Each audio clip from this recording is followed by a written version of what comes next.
ये सत्य है। कुंभकर्ण का वध कोई कैसे कर सकता है?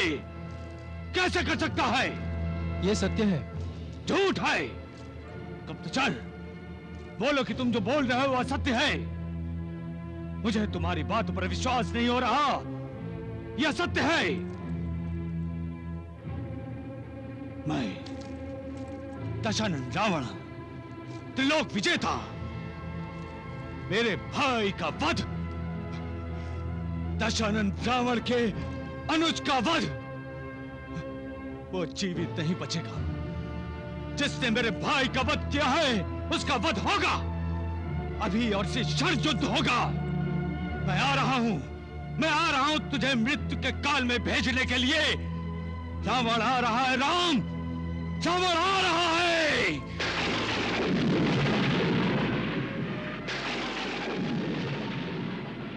अचानक ये बिजली कैसे कड़की? लक्ष्मण, प्रकृति हमें सावधान रहने को कह रही है। किस लिए प्रभु? क्या रावण अपने भाई कुंभकर्ण की मृत्यु का प्रतिशोध नहीं लेगा?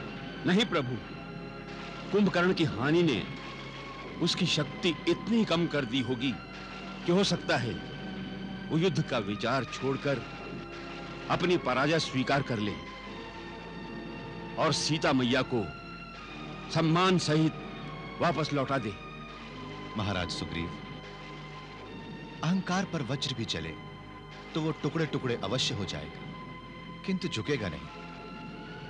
आज रावण अहंकार के उस उच्चतम आसन पर विराजमान है जहां विवेक रूपी वायु है ही नहीं। अहम ही प्राण होता है और अहम ही पेय और खाद्य पदार्थ। कुंभकर्ण की मृत्यु रावण के अहम को हमारे विनाश के लिए उकसाएगी और रावण उस विनाश की अग्नि में अपने सहित सभी अपनों को लेकर कूद जाएगा। शनि, मैं बहुत क्रोध में हूं। मेरे सामने मत आ रहा। लो, मैं तो आ चुका हूं दशानन। इस समय मैं तेरी राशि में चंद्रमा के साथ बैठा हूं। तुम्हें जहां बैठना है बैठो, परंतु मेरे मार्ग में आने का प्रयत्न मत करना, नहीं तो आज फिर से बंदी बना दूंगा तुम्हें। जाओ जाओ, शीघ्र जाओ, अपनी मृत्यु की ओर शीघ्र जाओ। रावण, वो तो तुम्हें कब से बुला रही है। जाओ। रावण, तुम चाहो तो मैं तुम्हें जयमाला दे सकता हूं। इसलिए जाते ही मृत्यु के गले में पहना देना। शनिदेव!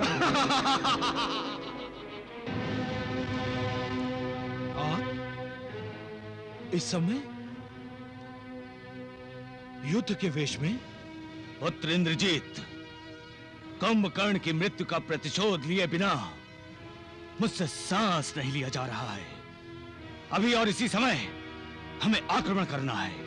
परंतु चलो और इसी समय सेना को प्रस्थान करने की आज्ञा दो। परंतु पिताश्री, कोई भी परंतु युद्ध को नहीं रोक सकता पुत्र इंद्रजीत।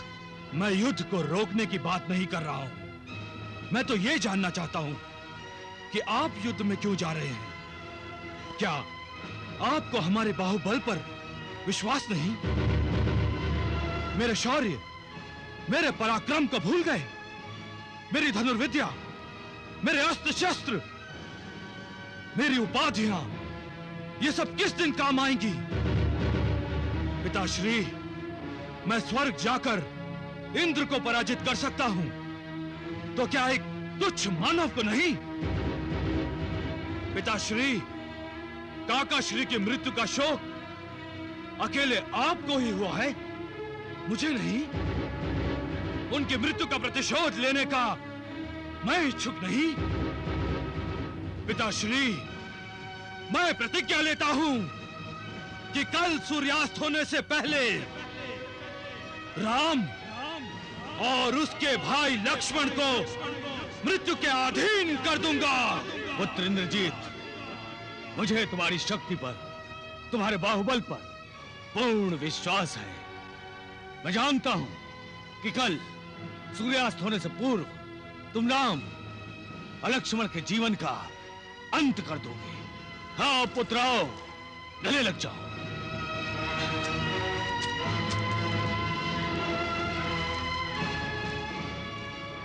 विजय भाव पुत्र।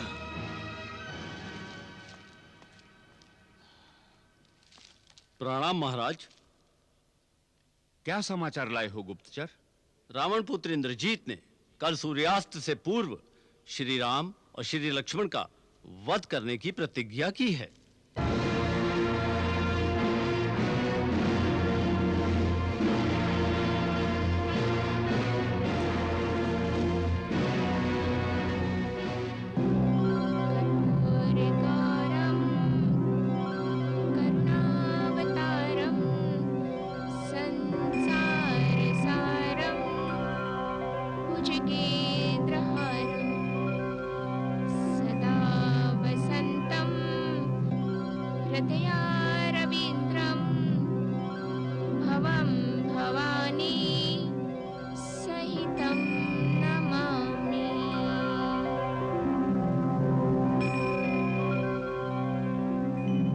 मेरे स्वामी इंद्रजीत को युद्ध में विजय प्रदान कीजिए महादेव।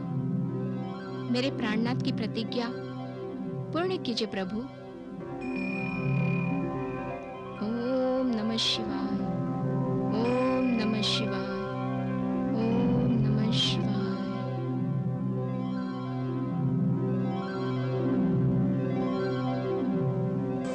नारायण नारायण।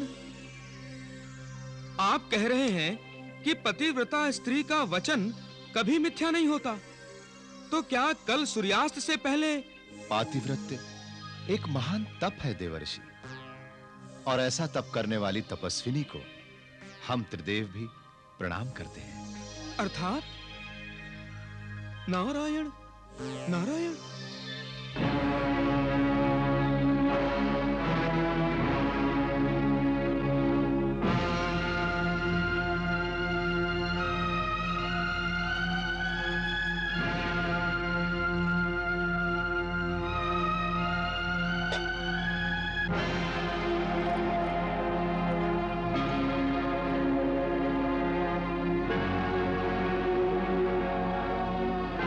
प्रतिज्ञा पूरी करके लौटिए स्वामी।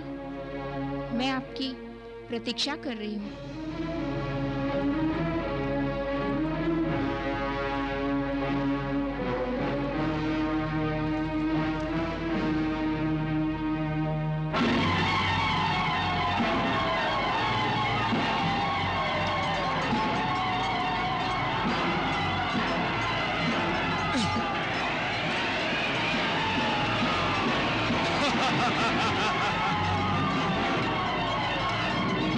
इंद्रजीत, मैं तुझे चुनौती दे रहा हूं, मुझसे आकर युद्ध करो।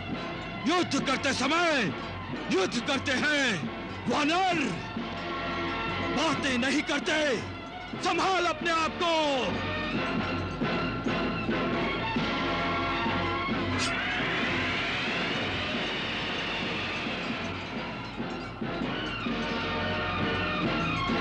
इंद्रजीत,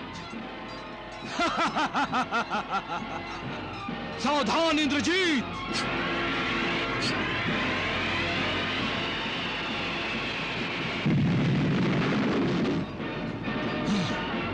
इंद्रजीत, संभालो मेरे बाणों के प्रहार को।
हम तुम्हें एक शुभ समाचार देने आए हैं सुंदरी।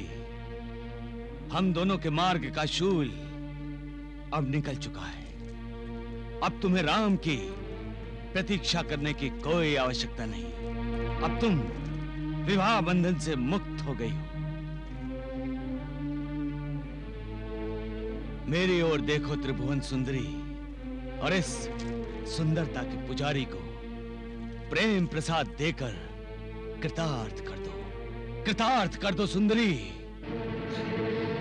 दुष्ट, पापी, सत्य, न्याय, सदाचार और धर्म की कभी मृत्यु नहीं होती।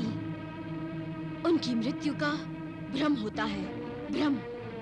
मैं जानता था कि तुम नहीं मानोगी, इसीलिए मैं अपने साथ विमान लाया हूं। तुम मेरे साथ इसी क्षण रणभूमि में चलो और अपनी आंखों से राम का मृत शरीर देखो। कोई आवश्यकता नहीं है। मुझे ज्ञात है, कभी अधर्म और असत्य प्रबल हो जाते हैं और कभी धर्म और सत्य मृत समान हो जाते हैं, परंतु मृत कभी नहीं होते, कभी नहीं। जिस दिन सत्य की मृत्यु हो जाएगी, उस दिन संसार का विनाश हो जाएगा, विनाश। और तुम सुन लो, जिस दिन धर्म और सत्य मृत्यु समान हो जाते हैं, तब भगवान स्वयं प्रकट होकर उन्हें संजीवनी प्रदान करते हैं और उनका रूप पहले से अधिक बलशाली होकर तुम जैसे अधर्मियों का विनाश करता है, विनाश। अच्छा, ओहो, तो तुम ये समझ रही हो कि तुम्हारे राम को जीवित करने के लिए कोई भगवान आएगा? हाँ, वो आएंगे। अच्छा, तो सुंदरी वो किस रूप में आएगा?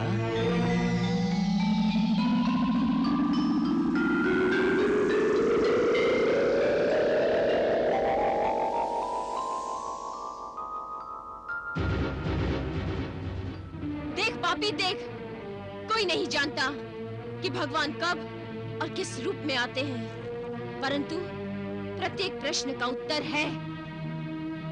नागास्त्र का उत्तर है गरुड़ास्त्र, गरुड़ास्त्र।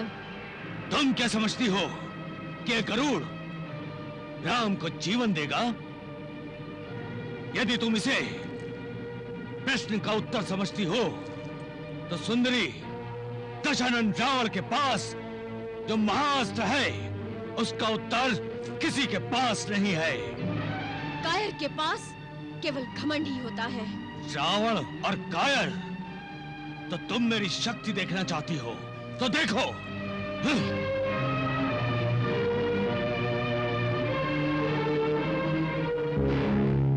नारायण नारायण। हे त्रिदेवो, ये शक्ति तो साक्षात शिव शंकर ने रावण को प्रदान की है। यदि इस शक्ति का प्रयोग हुआ भगवान, तो गरुड़ तो गए सीधे यमलोक।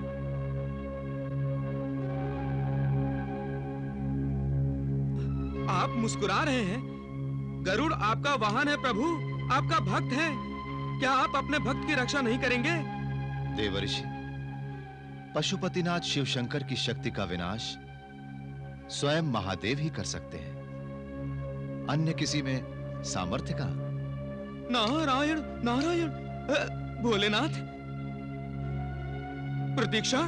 भगवान तब तक तो रावण गरुड़ पर अमोघ शक्ति फेंक देगा।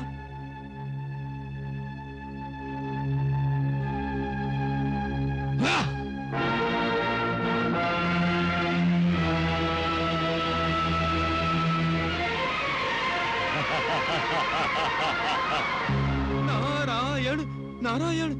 हे त्रिदेवो, क्या प्रभु का श्री राम अवतार व्यर्थ ही जाएगा? क्यों घबरा रहे हैं देवर्षि? शक्ति का उत्तर स्वयं शक्ति ही देंगी। कौन? किस शक्ति की बात कर रहे हैं प्रभु? पुत्र हनुमान, पुत्र हनुमान।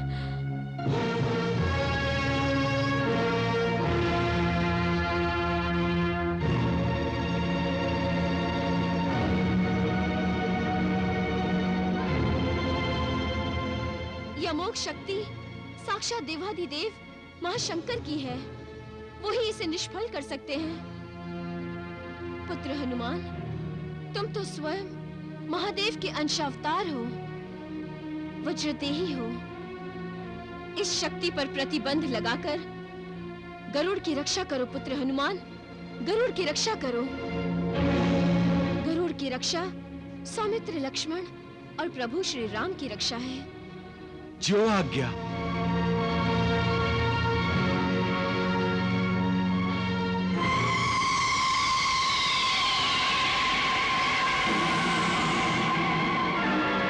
जय श्री राम।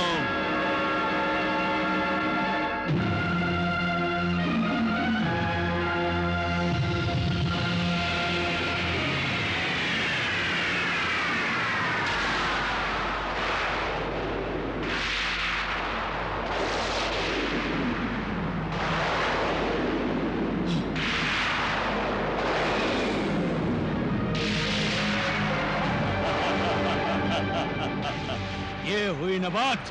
गरुड़ नहीं मरा तो क्या हुआ, हनुमान तो मरा। तेरी आंखों का प्रकाश बुझ गया है दुष्ट। देख, ध्यान से देख।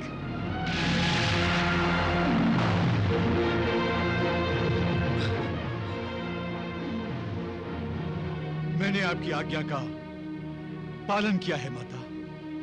तुम धन्य हो पुत्र, तुम धन्य हो। सब आपकी कृपा है मातेश्वरी।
ये जय घोष क्यों?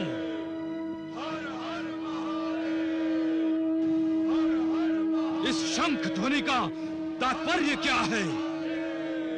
राम और लक्ष्मण की मृत्यु के पश्चात ये वानर सेना में जय जयकार क्यों? कुछ विचित्र हुआ है स्वामी। विचित्र तो यही हुआ है कि वानर सेना जिसे अपना भगवान समझती है, वो अपने भाई सहित मेरे हाथों मारा गया। हाँ, हाँ, कदाचित ये जय जयकार उन दोनों भाइयों को अंतिम विदाई देने के लिए उनके अंतिम संस्कार पर की जा रही है।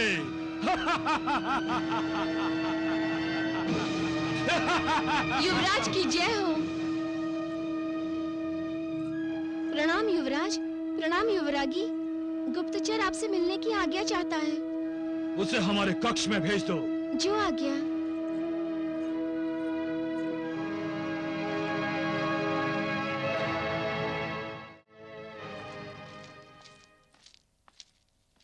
प्रणाम युवराज, प्रणाम युवरागी। औपचारिकता भूलकर तत्काल ये बताओ कि ये जय घोष क्यों सुनाई दे रहा है? युवराज, राम और लक्ष्मण जीवित हो गए हैं। असंभव! असंभव! ऐसा नहीं हो सकता। नागपाश से उन्हें कोई मुक्त नहीं कर सकता। किसने उन्हें मुक्त किया है? साक्षात गरुड़ आए थे, यही समाचार देने आया था। हाँ।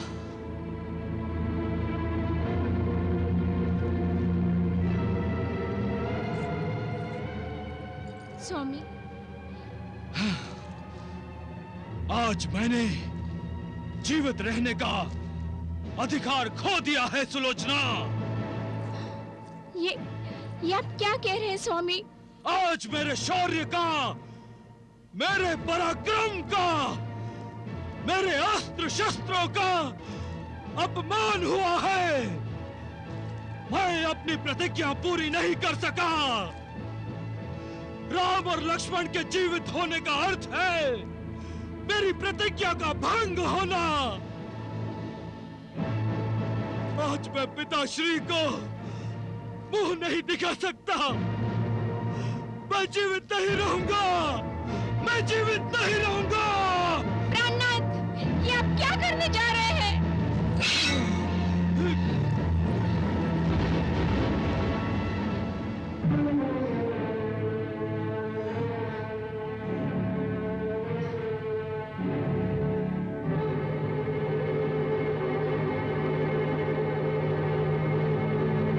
पिताश्री, मरना ही चाहते हो तो वीरों की भांति युद्ध भूमि में मरो। यदि तुम मरना ही चाहते हो तो अपने शत्रुओं का वध करके मरो। यह भी कोई बात हुई कि एक प्रतिज्ञा पूर्ण नहीं हुई तो कायरों की भांति आत्मघात करना चाहते हो? मेरी सेना का सेनापति अपने कक्ष में मरेगा? नहीं! मेरा कर्तव्यनिष्ठ वीर पुत्र अपने कर्तव्य को पूर्ण किए बिना ही आत्मघात करेगा? नहीं! अपने पिताश्री को विजय श्री दिलाने की बजाय तुम आत्मदाह करोगे? नहीं! प्रतिज्ञा तप है, बल है, बंधन है। क्या तपस्या सफल होना आवश्यक है? क्या एक बार तपस्या असफल हो जाए तो क्या तपस्या नहीं करते? नहीं पुत्र, तपस्या तब तक करते हैं जब तक तपस्या सफल ना हो जाए। तुम मेरी बात समझ रहे हो ना? हाँ पिताश्री, आज राम और लक्ष्मण बच गए हैं, पर कल नहीं बचेंगे। नहीं!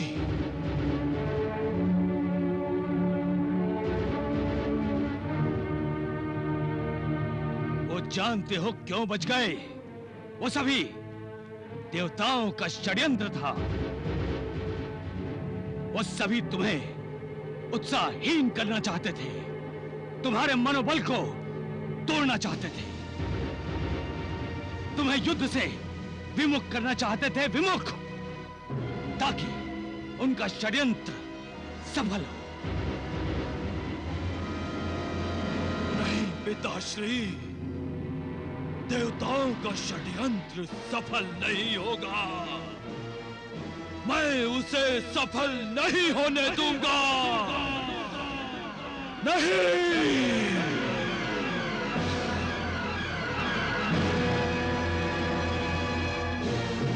तुम अवश्य विजयी होगे।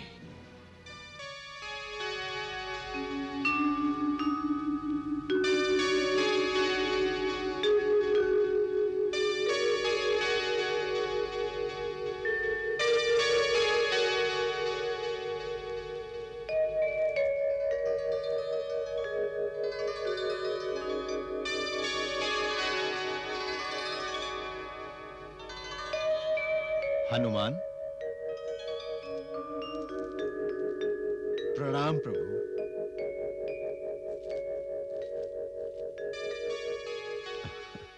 क्या आज्ञा है प्रभु? आप अब तक सोए क्यों नहीं? तुम भी तो नहीं सोए हनुमान? मैं तो अपना परम कर्तव्य निभा रहा हूं प्रभु। ये राक्षस बड़े मायावी होते हैं। रात के अंधेरे में इनका बल और अधिक हो जाता है। सेवक को तो चौकन्ना रहना ही चाहिए प्रभु। हमारी रक्षा के लिए? न न न प्रभु, रक्षा तो भगवान अपने भक्त की करता है। किंतु आज भक्त ने भगवान की रक्षा की है। जो कुछ हुआ प्रभु, आप ही की कृपा और आप ही के आशीर्वाद से हुआ। हनुमान, रावण के महास्त्र को तुमने कहां झेला? बोलो हनुमान।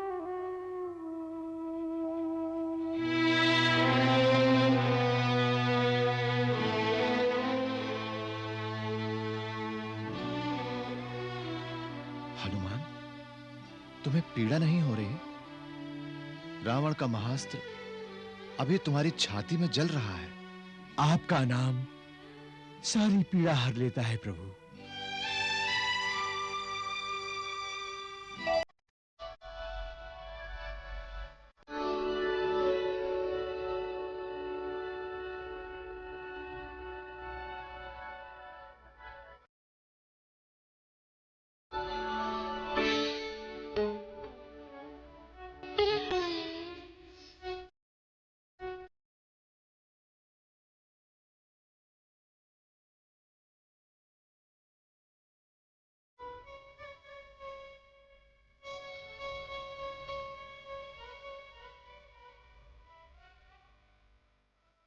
प्रभु, क्या मेरी इस आग ने आपको सोने नहीं दिया? हनुमान, भक्त और भगवान का संबंध आत्मा और परमात्मा के जैसा होता है। यदि भक्त पीड़ा में हो तो भगवान को नींद कैसे आ सकती है? हनुमान, आज जो तुमने किया है वो इस संसार के लिए एक आदर्श होगा। युगों युगों तक तुम्हारा उदाहरण दिया जाएगा कि भक्त हो तो ऐसा, पवन पुत्र हनुमान के जैसा।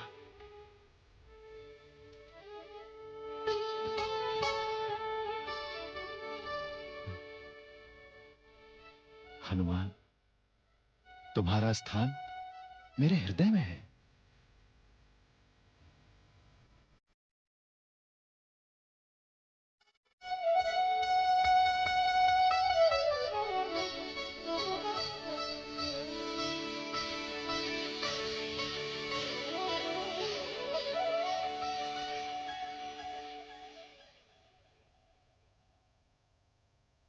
हे प्रभु, मैं धन्य हो गया। नारायण नारायण, कुछ समझ नहीं आ रहा, कुछ सुझाई नहीं दे रहा, किसी भी निर्णय पर पहुंच नहीं पा रहा हूं त्रिदेवों। इस पहेली को सुलझाने में अपने इस भक्त की सहायता कीजिए। मैं पहले से ही आपका आभार प्रकट करता हूं।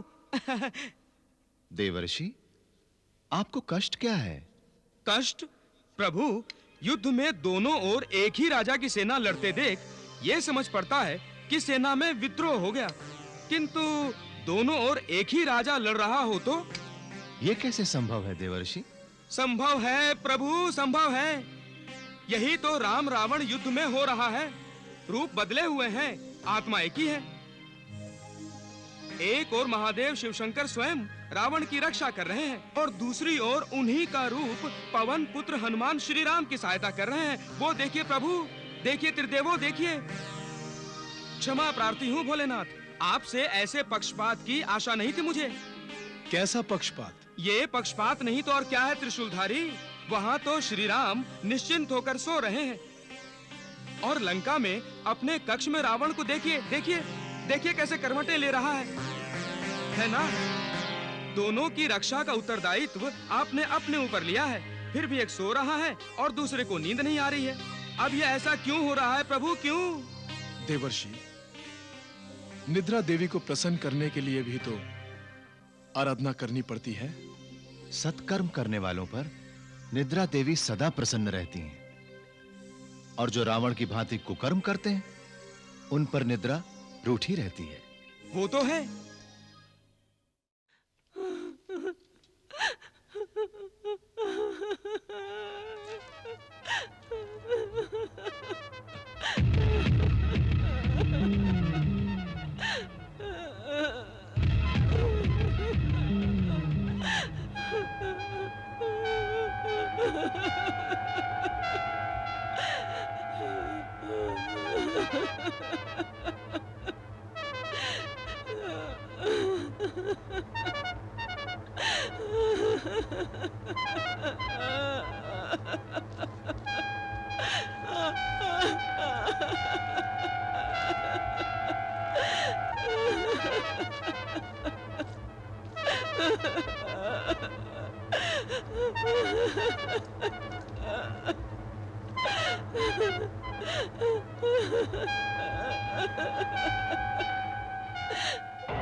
कौन हो तुम? प्रणाम स्वामी। स्वामी? मैं आपकी प्रथम पत्नी हूँ। क्या तुम्हें पता नहीं कि मेरी प्रथम पत्नी मंदोदरी है? नहीं स्वामी, स्मरण कीजिए, तब आपका विवाह नहीं हुआ था, जब आपने कुबेर पर विजय पाई थी। तब से आपको लंकेश कहा जाने लगा। आप लंकेश्वर और लंकापति कहलाए। क्या ये सत्य नहीं? सत्य है।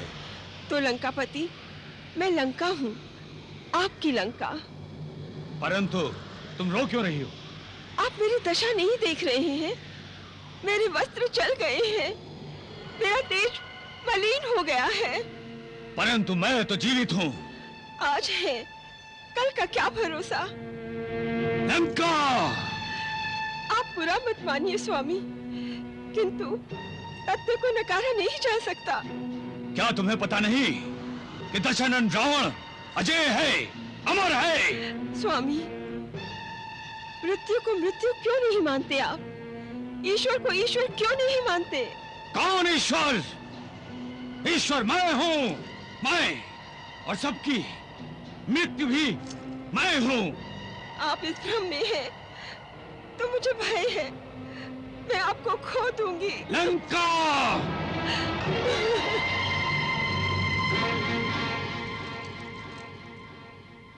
लंका! लंका! लंका! लंका! लंका! लंका! स्वामी, स्वामी क्या हुआ? किससे बातें कर रहे हैं आप स्वामी? लंका से। लंका से? कौन लंका? कहाँ है लंका? स्वामी, स्वामी क्या हो गया है आपको? आपकी नींद क्यों उड़ गई है? इतने चिंतित क्यों हैं आप स्वामी? मंदोदरी, मेरा मन विचलित हो उठा है। क्यों स्वामी? नागपाश में बंधने के पश्चात भी राम और लक्ष्मण अभी तक जीवित हैं। स्वामी, इसका कारण साक्षात गरुड़ हैं। वही तो, गरुड़ को मारने के लिए शिव जी द्वारा प्रदान किया गया महाअस्त्र मेरा विफल क्यों हो गया? तो क्या आपका आत्मविश्वास डगमगा गया है स्वामी? स्वामी, आपको अपनी कुलदेवी की आराधना करनी चाहिए। युद्ध प्रारंभ होने के पश्चात आपने अपनी कुलदेवी का आशीर्वाद नहीं लिया ना?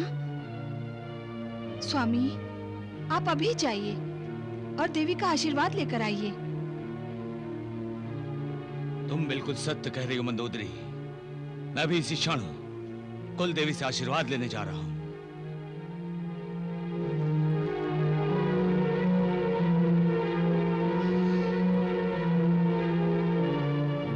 हे भोलेनाथ, मुझे क्षमा कर दीजिए। आपके मना करने के उपरांत भी मैं अपने पति की रक्षा करने के प्रत्येक उपाय करना चाहती हूँ। मुझे क्षमा कर दीजिए देव, मुझे क्षमा कर दीजिए। प्रभु, मंदोदरी सचमुच एक महान पतिव्रता है। निसंदेह जब जब पतिव्रताओं का नाम लिया जाएगा, साध्वी मंदोदरी का नाम सबसे ऊपर होगा। हाँ प्रभु।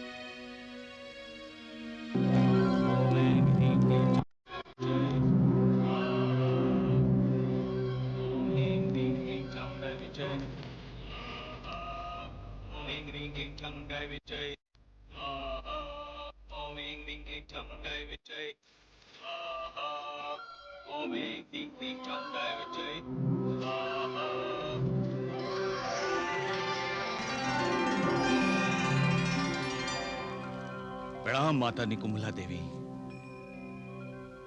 कल्याण मस्तु। कहो दशानन, किस लिए स्मरण किया मुझे? आपका आशीर्वाद प्राप्त करने के लिए माता। मेरा आशीर्वाद? तुम्हें कोई संदेह है क्या कि मेरा आशीर्वाद तुम्हारे साथ नहीं है? आज अचानक मेरे आशीर्वाद की क्या आवश्यकता आन पड़ी तुम्हें? माता, मेरा भविष्य धुंधला धुंधला से दिखाई दे रहा है। मुझे आप भी स्पष्ट दिखाई नहीं दे रही हैं। ये तो तुम्हारे कर्मों का फल है। तुम शिव शक्ति से प्राप्त वरदान का दुरुपयोग कर रहे हो। यही कारण है कि तुम मेरा स्पष्ट दर्शन करने में समर्थ नहीं हो। मैंने कोई दुरुपयोग नहीं किया है माता। ये तुम नहीं, तुम्हारा अहंकार बोल रहा है। अहंकार त्याग दो दशानन, फिर तुम्हें सब स्पष्ट दिखाई देगा। क्यों, मेरी बात अच्छी नहीं लगी? क्या तुम अपनी माता के सामने भी विनम्र नहीं हो सकते दशानन? मैं अनुग्रहित हुआ माता, अब आप मुझे आज्ञा दीजिए। आज्ञा मांगने का ये ढंग मेरे प्रति तुम्हारी अवज्ञा दर्शा रहा है रावण। मेरा दर्शन अमोघ है, व्यर्थ नहीं जाता। बोलो, किस लिए आवाहन किया तुमने? मैं भगवान शिव की आज्ञा से तुम्हें वरदान देने आई हूं। मांगो, क्या मांगते हो? हे माता श्री, मैं अपनी विजय का आशीर्वाद चाहता हूं। क्यों, भगवान शिव की रक्षा पाकर भी असंतुष्ट हो? अविश्वास है तुम्हें भगवान शिव की शक्ति पर?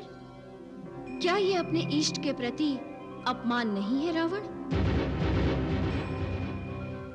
फिर भी तुम्हारा तपोबल तुम्हारे साथ है, अतः मैं तुम्हें विजयी बनाने के लिए दिव्य अस्त्र देने के लिए विवश हूं। लो दशानन, ये दिव्य अस्त्र लो।